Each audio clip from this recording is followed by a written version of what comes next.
Untuk pemberian pakan yang ideal menurut saya itu 3 kali, Bos. Meski masih banyak pembudidaya bahkan daripada suhu pembudidaya lele membiasakan pemberian pakan 2 kali.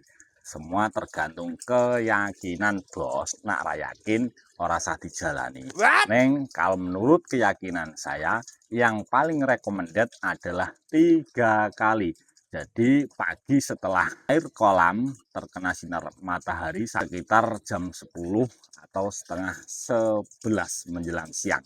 Untuk yang kedua kalinya itu di waktu sore atau surup atau menjelang maghrib antara kisaran jam 5 sampai setengah 6. Nah, untuk yang ketiga kalinya ini yang jauh berbeda daripada yang lainnya, yaitu di malam hari. Namun porsinya itu jauh lebih sedikit ketimbang siang atau sore. Karena apa? Karena ikan kalau malam itu pergerakan lebih agresif. Podo karo awak dhewe, Bos. Nek mangan kuwargen terus pelayon terus kaken pola.